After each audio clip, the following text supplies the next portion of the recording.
গতকাল ঠিক যে পথে নরেন্দ্র মোদী রোড শো করেছেন ঠিক সেই পথে হুবহু সেই পথে আজ মমতা বন্দ্যোপাধ্যায় রোড শো।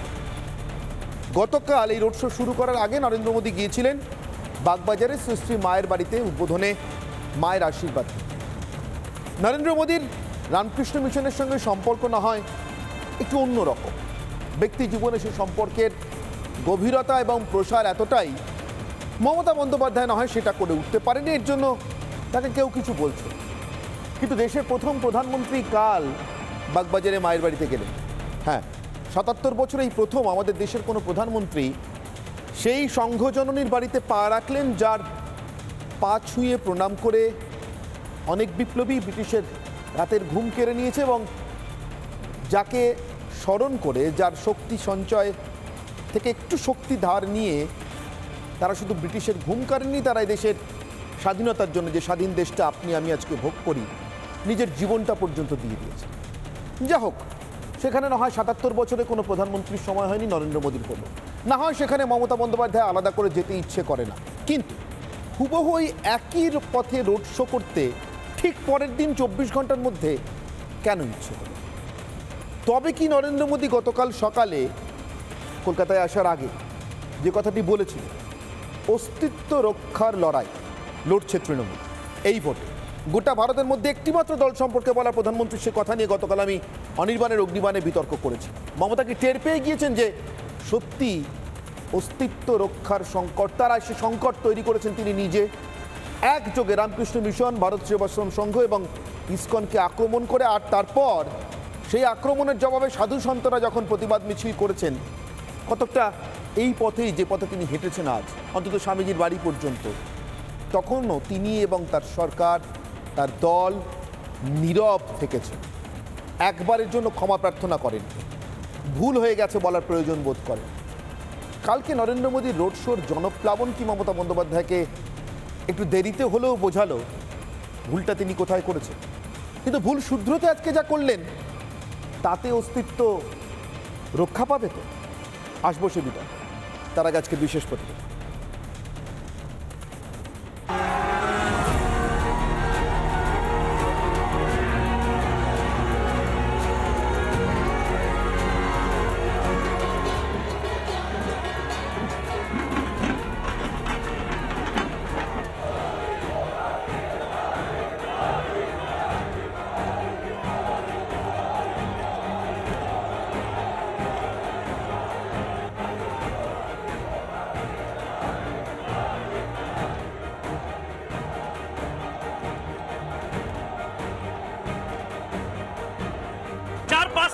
বহু মানুষ এই মুহূর্তে রয়েছেন যারা নরেন্দ্র মোদীকে দেখতে চান।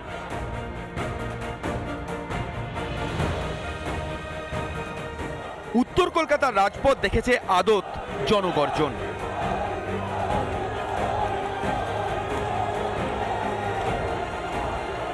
দেখেছে নতশির হয়ে বাঙালির আবেগ বাংলাকে ছুঁয়ে যাওয়া।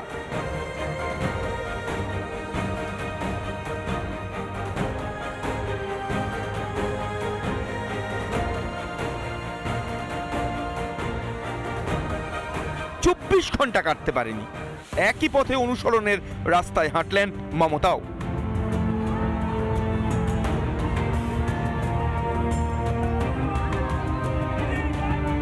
বাংলার মুখ্যমন্ত্রীর নিজের শহরের এই রাস্তা আগে মনে পড়েনি? মনে পড়েনি মায়ের বাড়ি, স্বামীজির সিমলা স্ট্রিট? মমতার কথায় বহিরাগত এসে অবশেষে কলকাতার রাস্তা চিনিয়ে গেল।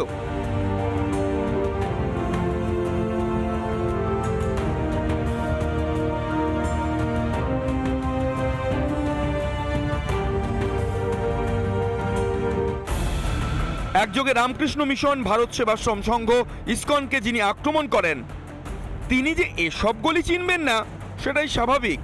আমি তৃণমূল কংগ্রেসকে এজেন্ট বসতে দেবো না, সে লোকটাকে আমি সাধু বলে মনে করি না, তার কারণ তিনি ডাইরেক্ট পলিটিক্স করে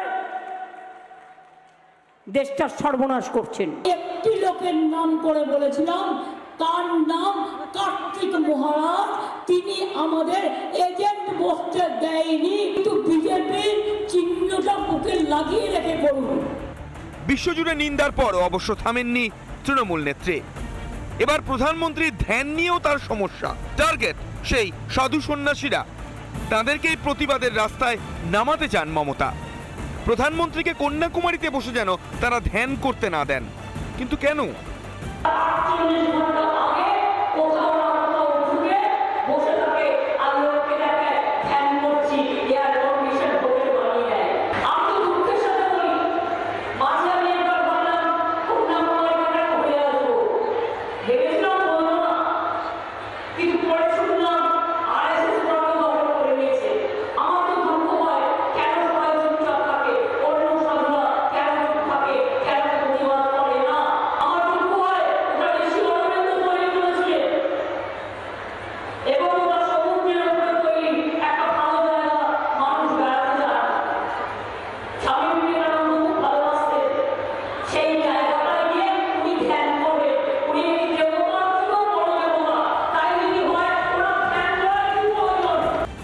বারবার সন্ন্যাসী সমাজকে এহেন আক্রমণে বিপন্ন মমতার তৃণমূলের অস্তিত্ব।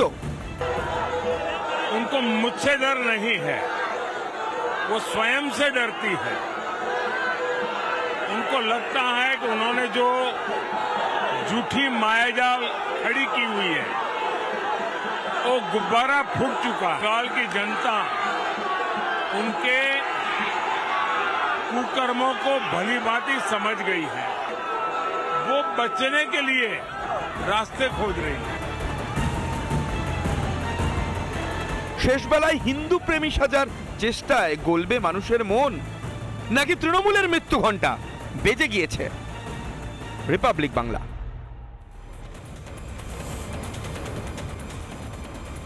আমি আপনাদের দুটো ছবি দেখাই চটপট, তারপর আজকের বিতর্ক শুরু করব।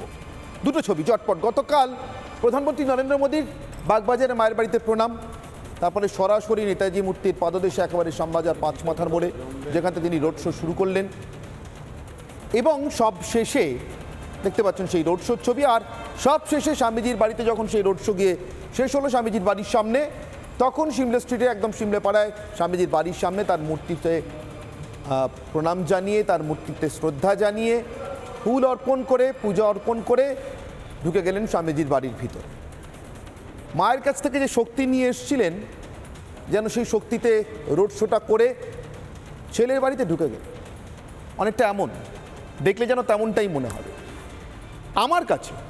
দর্শক বন্ধুরা, আমার কাছে এই গোটা রোড শোটাতে নরেন্দ্র মোদীর রামকৃষ্ণ মিশন, বাগবাজারে মায়ের বাড়ি, স্বামীজি, নেতাজি, তাদের প্রতি, তাদের আদর্শের প্রতি যে প্রেম, সেটা খাঁটি মনে হয়েছে, সোনার মতো মনে হয়েছে। সোজা কথাই বলছি, খাঁটি সোনা মনে হয়েছে।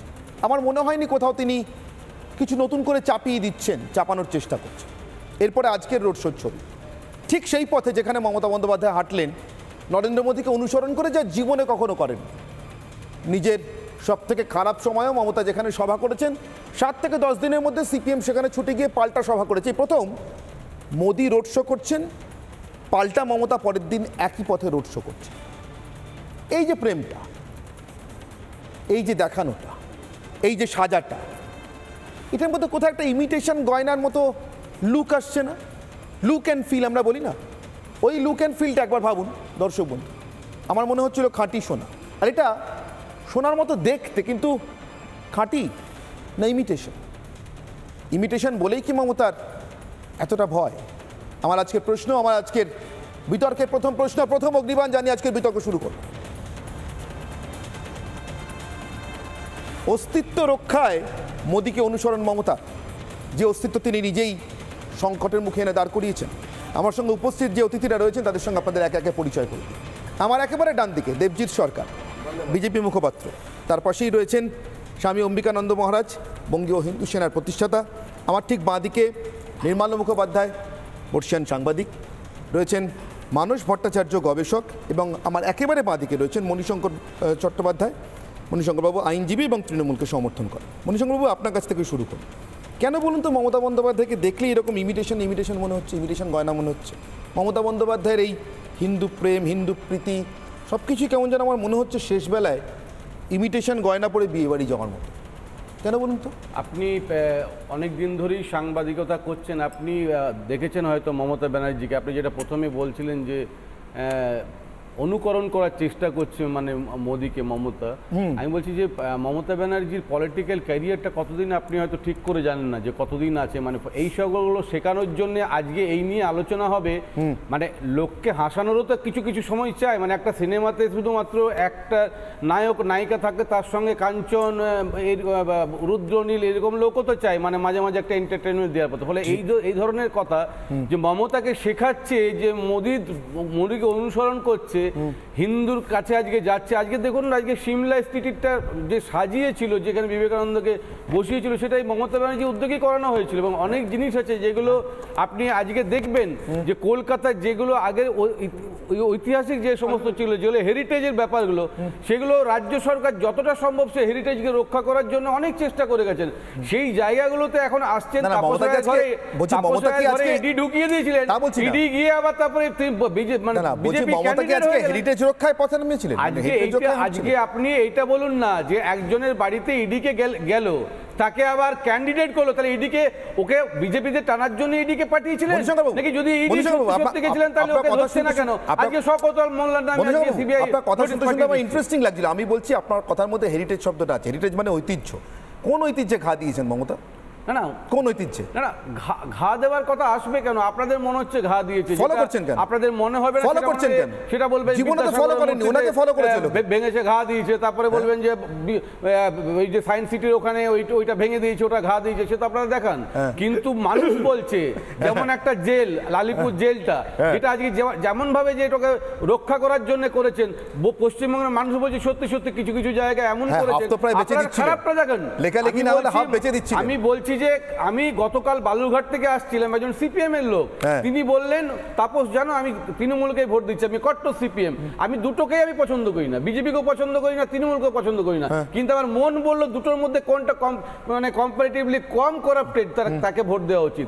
বিজেপি এবং তৃণমূলকে কম্পেয়ার করে দেখলাম যে তৃণমূলকে ভোট দেওয়া উচিত অন্তপক্ষে পশ্চিমবঙ্গে। এটা আপনাদের একটা বিজেপিকে প্রমোট করার চ্যানেল, আপনি বিজেপিকে প্রমোট করুন, আমার কোনো আপত্তি নেই। কিন্তু আমার কথা হচ্ছে যে মমতা ব্যানার্জিকে যদি বলেন আজকে হিন্দুত্ব থেকে সিমলা স্ট্রিটে গেল, সেটা একটা হাসি ছাড়া। সিপিএম এর ভদ্রলোক যখন বলেছিলেন তখন ঠিক কটা বাজে মনিদা? নিষ্পাপ প্রশ্ন, মানে লোকটার বয়স 80 বছর, লোকটা মাস্টার ছিলেন। না না, আমি সেটা বড় কথা না, আপনি বলছেন যিনি শুনছেন সবাই তো একটা সময় সেই ব্যক্তি মানুষকে। যাই হোক, যেটা বলার সেটা হচ্ছে যে এই যে যত মাতি তত টাকা, জয় বিষ্ণু মাতা, এসব তো শুনেইছি, আমরা শুনেই চলেছি, আরো শুনবো। মোটামুটি 26 শুনতে শুনতে কি এখানে এসে ঠেকেছেন মমতা? আপনার কি মনে হয়? ওই যে নামতে নামতে একটা সিনেমা হয়েছিল না, পাবলিক সিরিয়াসলি নেয় না, কিন্তু একটা সময় পর বোধহয় পাবলিক সিরিয়াসলি ভাবছে উনি কেন সিরিয়াসলি একটা ধর্মকে নিয়ে এত নন সিরিয়াস কথাবার্তা বলে যায়। তার কারণই তো এটা, যে সেই দুটো কারণ। প্রথম কারণ হচ্ছে উনি পারেন এগুলো বলতে, আর দ্বিতীয় কারণ হচ্ছে ওই যে ওই একটি ধর্ম, বিশেষ ধর্ম, যারা কিনা এই ধরনের কথাগুলো শুনলেও কোনো প্রতিবাদ করে না। আজকে খেয়াল করে দেখুন যে রামকৃষ্ণ মিশনের শিষ্য ভক্ত ছাত্র সংখ্যা কত, আমি নিজেও, কিন্তু 1%ও এসে দাঁড়িয়ে বললেন যে মমতা দেবী আপনি এটা ভুল কাজ করছেন বা ঠিক কাজ করছেন, মনে মনে গজরাচ্ছেন, ভোটের বাক্সে প্রতিফলিত হবে। কিন্তু যে লাফিয়ে আসা, যারা এই ভারত সেবাশ্রম সংঘের বিভিন্ন জায়গায় যান টান বেড়াতে টেড়াতে, তারাও কি কেউ এসে বললেন যে এরকম আমাদের মহারাজকে এরকম বলা হলো, কতটা কি হলো না হলো? যারা এই গৌড়ীয় মঠ কিংবা ইসকনের যারা বিভিন্ন সময় থাকেন, মমতা বন্দ্যোপাধ্যায় চটি পরে রথের দড়ি টানলেও যাদের কোনো কিছু অসুবিধা হয় না, যারা কিনা খোলের আওয়াজ বন্ধ করে দিতে বাধ্য হন, এই চুপ চুপ চুপ এখন আজান হবে, হ্যাঁ, তো সেই সময় সেই চুপ চুপ চুপের যখন আজান হবে, হলে আমি কারুর বিরোধিতা করছি না, কিন্তু কোনোদিন শুনেছেন যে এই চুপ চুপ চুপ এখন খোল বাজছে, এখন কীর্তন হচ্ছে, অষ্টপ্রহর হচ্ছে, আজানের মাইকটা খুলে বন্ধ রাখো, শুধু খালি গলায় আজান হোক? কোথায় লেখা আছে? নকিব পুকারিবে ওপরে দাঁড়িয়ে, সেখানে যিনি দাঁড়িয়ে আজান দেবেন তিনি ওইখানে দাঁড়িয়ে, একটা জায়গা আছে সেখানে মসজিদে, সেখানে দাঁড়িয়ে মিনারে দাঁড়িয়ে আজান দেবেন। মাইক্রোফোন ইউজ করতেই হবে এরকম কোনো হার্ড অ্যান্ড ফাস্ট রুল নেই, কিন্তু মাইক্রোফোন বন্ধ করার দায় একমাত্র একটি নির্দিষ্ট ধর্মের সর্বংসহ যারা মমতা চটি পরে রথ টানলেও কিছু বলবেন বলবেন না, যারা কোনো কিছু বললো বলবেন না। এবারে বলি, এক রাস্তায় হাঁটা, late better than never. Mamata Bandyopadhyay একটু দেরিতে হলো, সুবুদ্ধির উদয় হয়েছে বলে মনে হতে পারে, কিন্তু আমি খুব আস্তে করে একটা প্রশ্ন করব, নিবেদিতার বাড়িতে মমতা দেবী কবার রাত কাটিয়েছেন? গুজরাট থেকে বহিরাগত মোদিজি এসে তো বেলুড়ে রাত কাটালেন, বলুন না। এই যে সারদা কন্যা বা সারদা সংঘ কিংবা প্রণব কন্যা সংঘ ইত্যাদি জায়গায় মমতা বন্দ্যোপাধ্যায় ভোট ছাড়া কবার গিয়েছেন? ওনার তো হাজার কাজের মধ্যে উনি অনেক জায়গায়, উনি ডেলো পাহাড়ে মিটিং করতে পারেন না, ডেলোর মিটিং টিটিং এগুলো তো করতে এইসব কথা অনেক হয়ে গেছে বাবা রে ভাই, আমি বলছি না খারাপ, আমি একবার বলছি না, অনেক আগে হয়ে গেছে, তারপরে 3টে ভোট চলে গেছে, এইসব বলে কিছু হবে না। এক মিনিট কিন্তু কিন্তু কিন্তু আপনি দেখান খালি পায়ে একটা ক্লিপ প্লিজ। মমতা বন্দ্যোপাধ্যায় বেলুর মঠে দুর্গাপুজো হচ্ছে, খালি পায়ে হেঁটে হেঁটে মমতা বন্দ্যোপাধ্যায় দুর্গাপুজোয় যাচ্ছেন, বা খালি পায়ে না, উনি ওনার ওই বিশ্ববিখ্যাত হাওয়াই চটি পরে উনি যাচ্ছেন, উনি দেখান নেই। কিন্তু আপনি অন্তত 2000 ক্লিপ দেখাতে পারবেন মাথায় এরকম ভাবে কান বার করে এরকম করছেন। বেশ, আমি গুহার থেকে মোদি ইয়ে করতে, সেগুলো ঠিক আছে। এক মিনিট, আমি কোনটা প্রসঙ্গে আসবো। আচ্ছা ভাবুন তো, মানে আমার যেন কেন মনে হচ্ছে মহারাজ, আমি আপনার কাছে আসছি, কিন্তু তার আগে আমি আপনাকে এই বক্তব্যটা শুনি। মমতা বন্দ্যোপাধ্যায় আপত্তিটা কোথায় আমি বোঝবার চেষ্টা করছিলাম। নরেন্দ্র মোদী কন্যাকুমারীতে যাবেন ভোট পর্ব মিটে যাওয়ার পর, 1 তারিখ বিকেল 5টা পর্যন্ত ভোট গ্রহণের সময় তিনি 6টা নাগাদ বিবেকানন্দ রকে গিয়ে পৌঁছবেন সূর্যাস্তের কাছাকাছি সময়, সূর্যাস্ত হতে তো আরও কিছুক্ষণ পরে সময়, সূর্যাস্তের নির্দিষ্ট সময়। তাতে মমতা বন্দ্যোপাধ্যায় কোথায় সমস্যা, কোথায় আটকাচ্ছে? তিনি বলছেন ভোট এলেই 48 ঘন্টা কোথাও গিয়ে বসে ধ্যান করে, ভোটে তো করছেন না, ভোটের পর ভোট মিটে যাওয়া মমতা বন্দ্যোপাধ্যায়ের আপত্তি হতো না। আমি একবার একটু শোনাবো মহারাজ, একটু মানুষের শুনুন, মানুষ একটু শুনুন, আপনি একবার একটু শুনুন মহারাজ, আপনি কোথায় দেখুন তো আপত্তির জায়গাটা খুঁজে বার করতে পারেন কিনা। বারবার করে উনি বলছেন যে দুঃখ দুঃখ দুঃখ, কিসে দুঃখ না আমি বুঝতে পারছি না, দুঃখ কিসে হয় মমতার, দেখুন তো, শুনুন তো।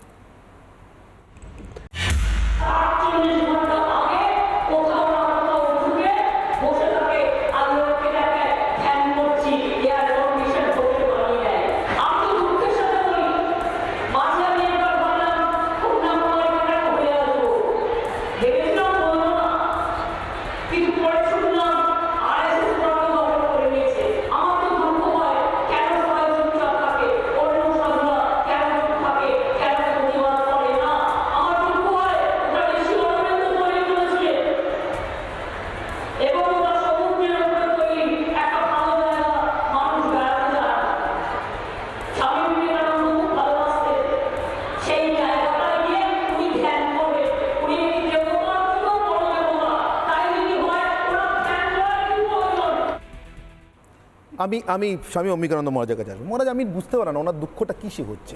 RSS বিবেকানন্দ রকে নরেন্দ্র মোদী যাচ্ছেন, তাতে কেন ওখানকার বিবেকানন্দ রকের দায়িত্বে যে সাধু সন্তরা আছেন তারা প্রধানমন্ত্রীকে, মানে আমার জন্য শুনে মনে হচ্ছিল কাইন্ড অফ ঢুকতে দিচ্ছেন কেন, কেন ঢোকার অনুমতি দিচ্ছেন? আর আমার তো মনে হয় এবার উনি স্বামীজির বাড়িতে গিয়েও বলতে পারেন যে প্রধানমন্ত্রীকে ফুল দিতে দিলেন কেন, যদিও প্রধানমন্ত্রীর ফুল দেওয়া মানে অর্পণ আর ওনার ফুল ছোড়ার ডিফারেন্সটা লোকে দেখতে পাচ্ছেন ছবিতে আজকেই। দেখুন অনির্বাণ, মমতা বন্দ্যোপাধ্যায়ের সব কিছুই এক পেশে। মমতা দেবী নরেন্দ্র মোদী ধ্যান করতে গেলে পরে ওনার আপত্তি হয়। আমি চ্যালেঞ্জ করে আপনার এই শোতে বলছি, নরেন্দ্র মোদী যদি কোনো মসজিদে যেতেন আর ওনার মতো স্বধর্ম ভ্রষ্টতার কাজ করতেন, যেটা নরেন্দ্র মোদীর ডিকশনারিতে কোনোদিন নেই, যেটা উনি করতে পারবেন না, ঠিক সেই রকমভাবে নরেন্দ্র মোদী যদি আজকে ওনার মতো ইফতার পার্টিতে গিয়ে সারাদিন ভরপেট খাওয়া দাওয়া করে টোরে ইত্যাদি, যেগুলো মানে নিন্দুকেরা যেটা বলে আর কি, তো সেই রকমভাবে যদি নরেন্দ্র মোদী ইফতার পার্টিতে গিয়ে এই কথা বলতেন, মাথায় মুসলিম সমাজের অনুকরণ করে, যেমন ওনার দলের যারা নেতারা রয়েছেন যারা মুসলমান ধর্মাবলম্বী নন, কিন্তু ওনার সঙ্গে সঙ্গে ওনার আদরের ভাইয়েরা, দামাল ভাইয়েরা যারা গিয়ে ওখানে নামাজ টামাজ পড়েন আর কি, অনেকেই আছে। যেমন পূর্ব বর্ধমানের একজন নেতা আছেন স্বপন দেবনাথ, আমি নাম করে বলছি আপনার চ্যানেলে, যিনি নাদনঘাটে প্রকাশ্য জনসভার মঞ্চে দাঁড়িয়ে বলছেন আমি মরলে যেন আমাকে কবর দেওয়া হয়। আমি জানি না ওনারা কাদেরকে খুশি করার জন্য এগুলো করেন। তো স্বাভাবিকভাবেই মমতা বন্দ্যোপাধ্যায়ের স্বামীজির কন্যাকুমারীর সেই রক, যে রকটা ভারতবর্ষের শেষ ভূখণ্ডে, যে রকে বসে স্বামী বিবেকানন্দ আত্মস্থ হয়েছিলেন, সমগ্র ভারতবর্ষের যে ভারত মাতৃকার যে পূর্ণ অখণ্ড সত্তা, তার মধ্যে নিজেকে একীভূত করতে পেরেছিলেন, যেখানে বসে তিনি তার বিশ্ববিখ্যাত শিকাগো যাওয়ার যে সংকল্প এবং সনাতন ধর্মকে বহির্বিশ্বে ছড়িয়ে দেওয়ার যে প্রতিজ্ঞা, সেই সংকল্প নিয়েছিলেন, সেখানে নরেন্দ্র মোদী যাচ্ছেন কেন? মমতা দেবীর মতো নগ্ন অনুকরণ কেউ করতে পারবে না। আর নরেন্দ্র মোদীর সঙ্গে মমতা বন্দ্যোপাধ্যায়ের কোনো তুলনা হয় না অনির্বাণ। আমি অত্যন্ত দুঃখের সঙ্গে আপনার এই শোতে বসে বলতে বাধ্য হচ্ছি। এই কারণেই বলছি, দেখুন ছোট্ট ঘটনা, খুব সামান্য। আজকে মমতা বন্দ্যোপাধ্যায় এত কথা বলছেন, আমি ছোট্ট ঘটনা বলছি। রাজন্না হালদার, তৃণমূল কংগ্রেসের নেত্রী, তিনি তমলুকে গিয়ে একটা নির্বাচনী জনসভায়, পথসভা, জনসভা, হোয়াট এভার ইট মেবি, সেখানে দাঁড়িয়ে বললেন দেবাংশু ভট্টাচার্য সম্পর্কে যে দেবাংশু নাকি রামের অংশ, দেবাংশু নাকি দেবতাদের অংশ। তারপরেই বললেন দেবাংশু আল্লাহর অংশ, মানে আল্লাংশু আর কি। যাই হোক, সেটা বলার 48 ঘন্টার মধ্যে রাজন্না দেবীকে তার মন্তব্য প্রত্যাহার করতে হয়েছে। কেন? কারণ রাজন্না দেবীর বিরুদ্ধে তার দলের মধ্যে যে দুধেল গাইদের ভোটে মমতা বন্দ্যোপাধ্যায়ের সরকার চলে, তাদের প্রতিবাদ, প্রতিরোধ, বিক্ষোভ, তাদের ভোট বাক্স নিয়ে টানাটানি শুরু হয়ে গেছে। তো তৃণমূল কংগ্রেস এবং মমতা বন্দ্যোপাধ্যায়ের সরকারের প্রধান এবং মুখ্য যে বিষয়, সেটা হচ্ছে তার কথা অনুযায়ী তার দুধেল গাই, তাদের অনুকরণ করো, তাদের অনুসরণ করো, তাদের তোষণ করো, তাদের জন্য সব কিছু করো। দরকার হলে কালীঘাটের নকুলেশ্বর তলায় গিয়ে নিজের হাত ধোয়া জলটা শিবলিঙ্গের ওপরে দাও, আপনি ভিডিও ক্লিপিংস দেখাতে পারেন। আমি চ্যালেঞ্জ করছি, হাতে গঙ্গা জল নিয়ে হাত ধোয়া জলটা শিবের মাথায় দিচ্ছে। আচ্ছা, আপনারা যখন এইভাবে কথা বলেন, তার মানে তৃণমূলের বিরুদ্ধে প্রচন্ড স্টাডি করে এসছেন। আপনি সারাদিনে পূজা আর্চা করেন কিনা আমার জানার কথা নেই, কারণ এত বড় স্টাডি আপনি রাজন্য থেকে, স্বপন দেবনাথ থেকে চলে এলেন। আপনি তৃণমূলকে আক্রমণ করছেন, আপনার রাইট আছে আক্রমণ করার, যদি সেটা লজিক্যালি হয়। তাহলে আপনারা যদি আক্রমণ করেন তৃণমূলকে, তৃণমূল যদি সাধুদিকে আক্রমণ করে, আপনারা কারো প্রতিবাদ করেন বলুন? মনিদা, আপনি আমাকে একটা কথা বলুন, আপনার দলের নির্মল মাঝি যখন সারদা মায়ের সঙ্গে তুলনা করলেন, আপনারা প্রতিবাদ করেছিলেন। আপনার সায়নী ঘোষ যখন শিবলিঙ্গে জন্ম নিরোধক করেছিল, আপনি প্রতিবাদ করেছিলেন। আমরা প্রতিবাদ করলাম, আমরা সাম্প্রদায়িক। ঠিক আছে, বলতে পারেন, বলতে পারেন, বলতে পারেন, আমি গর্বিত সাম্প্রদায়িক। আপনার অধিকার আছে পলিটিক্স করার। না না, পলিটিক্সের বিষয় না, সহজ কথাটা বলছি। পলিটিক্যাল সহজ দিলেন, আপনি সত্যিটা স্বীকার করুন। আচ্ছা, সত্যিটা স্বীকার করুন।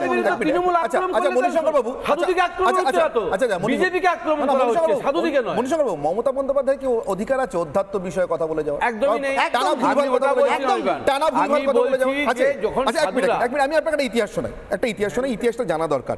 নির্মলবাবু, আজকে উনি এই বিবেকানন্দ রক মেমোরিয়াল নিয়ে অনেকগুলো কথা বলেছে, ওটা নাকি RSS দখল করে নিয়েছে। আমি সত্যিটা একটু জানতে চাই, বিবেকানন্দ রক মেমোরিয়ালে আমি আমার মতো করে যতটুকু জানি, প্লিজ আপনি একটুখানি বলুন। না প্লিজ একটু আপনি বলুন। ইতিহাসের পাতায় আছে একনাথ রানাডের নাম আছে। একনাথ রানাডের প্রথম ওটা বিবেকানন্দ রকটা তৈরি করার জন্য যা যা ব্যবস্থা করেছিলেন, দখল করার কিছু ব্যাপার ছিল না। এটা দখলের কোন জায়গায়, মানে আমি এটা মিশনারিরা ওটাকে দখল করে নিয়েছিল সেন্ট মেরির নামে। পুরোটাই যখন খ্রিস্টান মিশনারিরা ওই পুরো রকটা ব্রিটিশ আমলে দখল করে নিচ্ছিল, তখন একনাথ রানাডে বলে একজন, তিনি সারা ভারতবর্ষ জুড়ে 1 টাকা 5 টাকা চাঁদা তুলেছিলেন এবং উল্লেখযোগ্যভাবে জ্যোতিবাবুর স্ত্রী পশ্চিমবঙ্গ থেকে প্রথম চাঁদা দিয়েছিলেন ওটা উদ্ধার করার জন্য। এবং পরে ওটা বিবেকানন্দ রক মেমোরিয়াল হিসাবে উদ্ধার হয়, নাহলে ওটা এতদিন খ্রিস্টানদের চার্চ হতো, ওটা বিবেকানন্দ রক মেমোরিয়াল থাকতো না, সেটা উদ্ধার করেছে।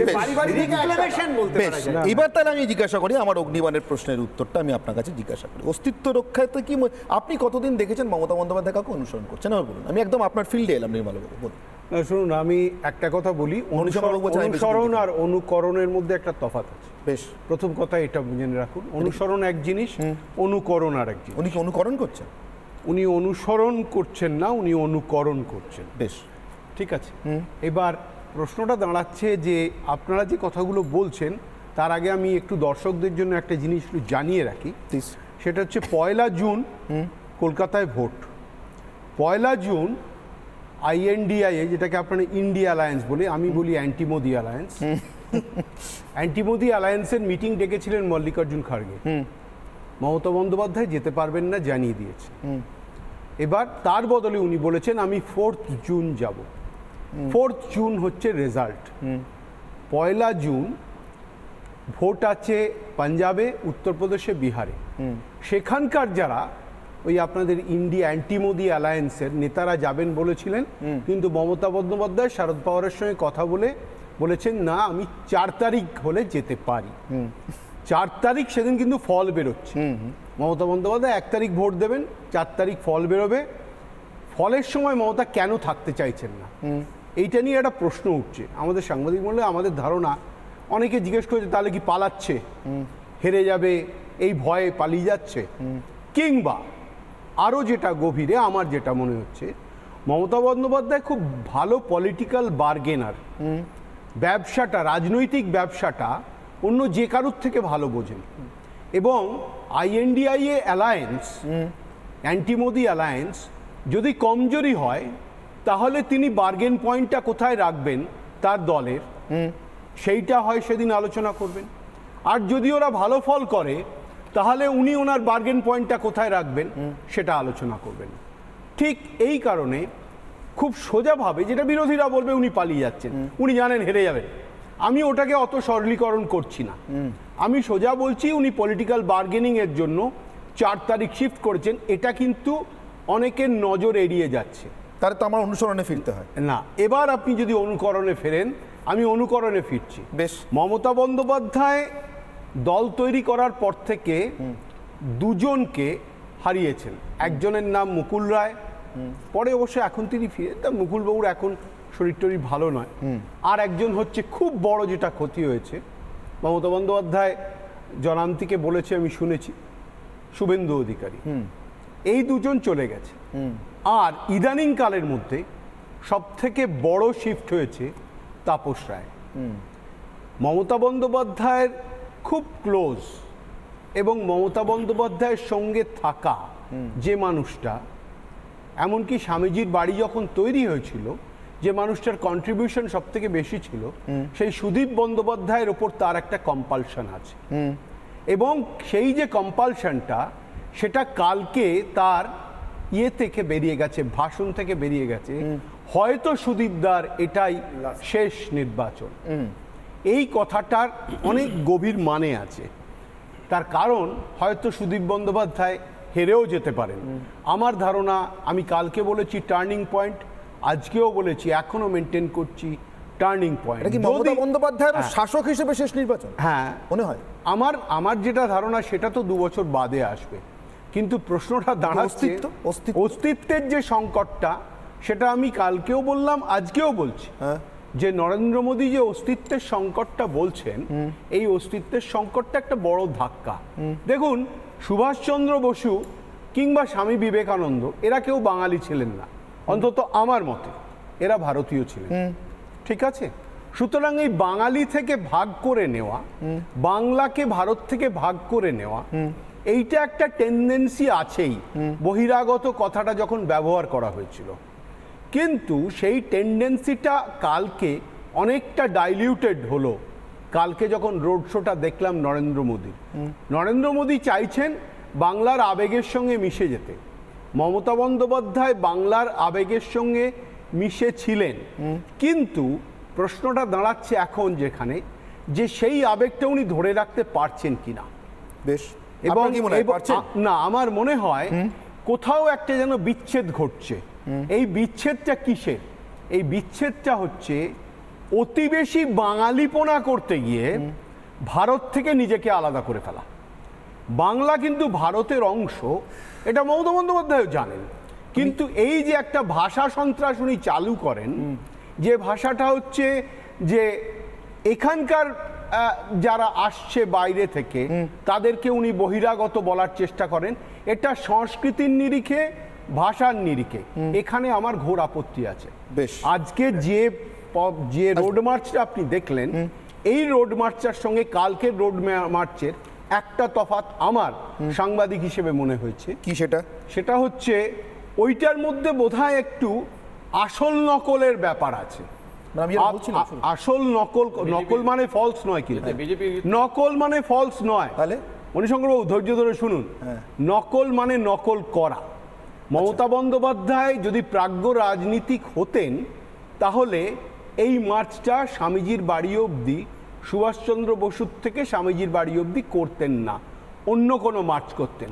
কিন্তু সুদীপ বন্দ্যোপাধ্যায়ের ওপর তার কম্পালশন, বেশ, এই কম্পালশনটাই হজকে তাকে ঠেলে নিয়ে গেল, এবং তাপস রায়কে হারানোর বেদনা, সবটা মিলে আজকে এই মার্চ। আমি আরেকটা মহাজাগতিক কম্পালশনের কথা বলছি, মানে আছে কিনা জিজ্ঞাসা করছি। আমি আপনার কাছে আসবো মানুষবাবু, আমি সেই কারণে আমি কথাটা বলছি।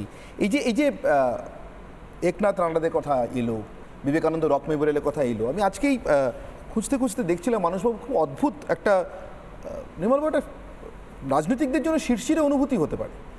সেই সময় সব থেকে বেশি করে একনাথ রানাদেকে যাদের জন্য, যে দুজন মুখ্যমন্ত্রীর জন্য এই কাজে নামতে হয়েছিল, তার একজন EMS নাম্বুদ্রিপাদ কমিউনিস্ট, আর আরেকজন ভক্তবৎসলম কংগ্রেসি, তামিলনাড়ুর মুখ্যমন্ত্রী ছিলেন 63 থেকে 67। তালে গোলে হরিবোল কি হলো জানি না মানসবাবু, ভক্তবৎসলম এবং তার দল কংগ্রেস, ওটাই লাস্ট টার্ম। তামিলনাড়ুতে আর কিন্তু কংগ্রেস ফেরেনি মানসবাবু। মমতা বন্দ্যোপাধ্যায় কি কোথাও ওই নরেন্দ্র মোদীর অস্তিত্ব সংকটটা টের পেয়ে গিয়েছে? আমি আর একটা প্রশ্ন না মনে হচ্ছে, একটু যদি জুড়ে দিই প্লিজ। ধরুন আমি একটু মানসবাবু, হ্যাঁ মানসবাবু, একটা প্রশ্ন শুধু জুড়ে দেব, সেটা হচ্ছে যে 1970 সালে Vivekananda rock memorial foundation Eknath Ranade, আর রামকৃষ্ণ মিশন প্রতিষ্ঠা 1897 সালে। তা 97 থেকে 1970 এই এতগুলো বছর why was Ramakrishna Mission sitting idle, এই কথাটার উত্তরটা আমায় দেবেন। এটা কিন্তু রাজনৈতিক ইতিহাসের ছাত্র হিসেবে আমি আপনাকে বললাম। মানসবাবু প্লিজ। নির্মাল্যদার কথা থেকে শুরু করি। সেটা হচ্ছে বিবেকানন্দকে নিয়ে পশ্চিমবঙ্গ মানে অত্যন্ত দুঃখজনক ব্যাপার যেটা, সেটা হচ্ছে বিবেকানন্দ, নেতাজি, রবীন্দ্রনাথ এরা রাজনীতিকের সঙ্গে জড়িয়ে যাচ্ছে। মানে প্রথম কথা হচ্ছে যে যদি এগুলোকে আমরা বাঙালির আবেগ বলি, শুধু বাঙালির আবেগ নয়, কারণ বিবেকানন্দ পশ্চিমবঙ্গে যতটা জনপ্রিয় তার থেকে 100 গুণ জনপ্রিয় হচ্ছে দক্ষিণ ভারতে। দক্ষিণ ভারতে বিবেকানন্দের নামে যত স্কুল, কলেজ, রাস্তাঘাট আছে, পশ্চিমবঙ্গে তার সিকিভাগ নেই। তার কারণ বিবেকানন্দকে আমরা কখনো গ্রহণ করিনি, এখন তাকে রাজনীতির কাজে লাগানো হচ্ছে। বিবেকানন্দকে যদি আমরা গ্রহণ করতাম, তাহলে পশ্চিমবঙ্গে বাঙালি যদি মনে করতাম যে বিবেকানন্দ আমাদের আবেগ, তাহলে প্রত্যেকটা স্কুল, কলেজ, মাদ্রাসায় আমরা বিবেকানন্দের জীবনী পড়ানো বাধ্যতামূলক করতাম। সেটা করতে পারিনি কেন? যদি আমরা মনে করতাম যে বিবেকানন্দের আদর্শ আমাদের কাছে, তাহলে বিবেকানন্দ অদ্বৈত বেদান্ত প্রচার করার জন্য শিকাগো গিয়েছিলেন, কোনো ধর্মনিরপেক্ষতার খিচুড়ি রান্না করতে যাননি, কোনো মহাধর্ম সমন্বয় রান্না করতে যাননি। সেই অদ্বৈত বেদান্তের প্রচার পশ্চিমবঙ্গের কোন স্কুলে হয়, কোন কলেজে অদ্বৈত বেদান্ত সংস্কৃতি পড়ানো হয়? রবীন্দ্রনাথ পুরোপুরি উপনিষদের কবি, উপনিষদ হচ্ছে তার জীবনের ধ্যান ধারণা। আমরা বলি রবীন্দ্রনাথ আমাদের কবি, তাহলে স্কুলে কলেজে সেই আদর্শ পড়ানো হয় না কেন? হয় না এই কারণে, এই যে বিবেকানন্দ, রবীন্দ্রনাথ, নেতাজি, এদেরকে আমরা রাজনীতির প্রয়োজনে এখন ব্যবহার করছি, এটা অত্যন্ত দুঃখজনক। এবার আজকের প্রসঙ্গে আসি। যে রাজনৈতিক দল যেভাবে হাঁটছেন, ছুটছেন, ব্যবহার করছেন করুন, কিন্তু পশ্চিমবঙ্গে বিবেকানন্দ, রবীন্দ্রনাথের আদর্শ প্রচারের জন্য তারা কি কি করছেন সেটাও যেন বলেন, যে ভবিষ্যতে বিবেকানন্দকে আমরা প্রত্যেকটা স্কুল, কলেজ, ইউনিভার্সিটিতে বাধ্যতামূলক করব, এই বলার সাহসটা যে কোনো রাজনৈতিক দল দাঁড়িয়ে বলবে। এটাকে বলতে পারবেন যদি নরেন্দ্র মোদী না বলেন? না না, যে কোনো রাজনৈতিক দল, আমি বলছি যারা রাজনীতি করতে চান করুন।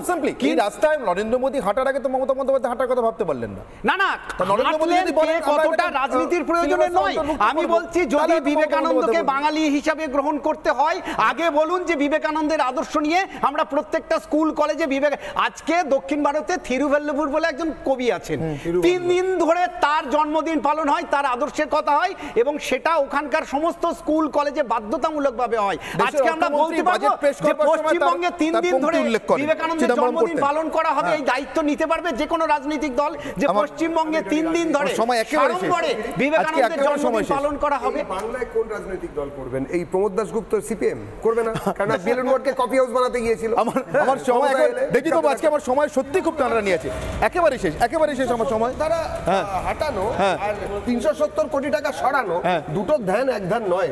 বেশ, এই দুটো ধ্যান এক ধ্যান নয়। এবং আমি এখান থেকেই সাধারণ মানুষের কাছে যে প্রশ্ন রেখেছিলাম, এই যে অস্তিত্ব সংকটের কথাটা, এবং এই অস্তিত্ব সংকটের কারণ কি, মমতা বন্দ্যোপাধ্যায় নিজে শেষ বেলায় যে পথে হেঁটে তিনি সে সংকট কাটানোর চেষ্টা করলেন, তা কাটাতে পারলেন কি, নাকি এককালে ব্রিগেডে বামফ্রন্টের মৃত্যু ঘণ্টা বাজানো মমতার তৃণমূলেরও মৃত্যু ঘণ্টা বেজে গিয়েছে? ফেসবুকে দর্শকরা উত্তর দিলেন। প্রশ্ন রেখেছিলাম, তৃণমূলের মৃত্যু ঘণ্টা বেজে গিয়েছে, রাজনৈতিক দল হিসেবে তৃণমূলের মৃত্যু ঘণ্টা বেজে গিয়েছে। 87% বলছেন হ্যাঁ, 13% বলছেন না। ফেসবুকে চোখ রাখবো এক্স স্যান্ডেলের পরিসংখ্যানে, এখানে 88% বলে করছেন হ্যাঁ, 12% মনে করছেন না। সর্বশেষ চোখ রাখবো ইউটিউবের পরিসংখ্যানে, 2 ঘন্টায় 50,000 মানুষ ভোট দিয়েছেন, তার মধ্যে 90,000 অর্থাৎ 45,000 মানুষ মনে করছেন ইউটিউবের পরিসংখ্যানে তৃণমূলের মৃত্যু ঘণ্টা বেজে গিয়েছে। অনেক কথা হলো বিবেকানন্দ রক মেমোরিয়াল নিয়ে, কন্যাকুমারী নিয়ে, স্বামীজিকে নিয়ে। শিকাগো জয় করে ফিরে আসার পর আমি মাদ্রাজের কথায় আসি।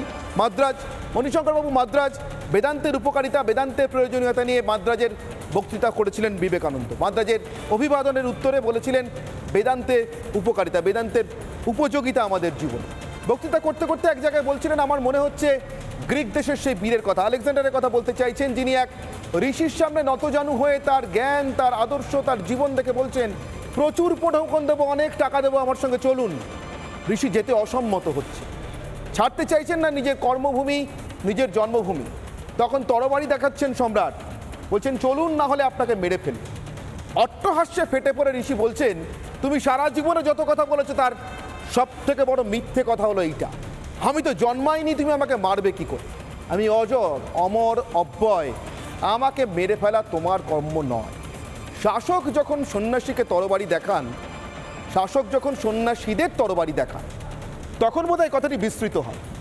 আমাদের জীবনে বেদান্তের উপযোগিতা নিয়ে বলতে গিয়ে স্বামীজি বলেছিলেন, আমার মনে হয় মমতা বন্দ্যোপাধ্যায় স্বামী বিবেকানন্দর বাড়ি পর্যন্ত হেঁটে যাওয়ার আগে এই কথাটি একবার স্মরণ করতে পারতেন।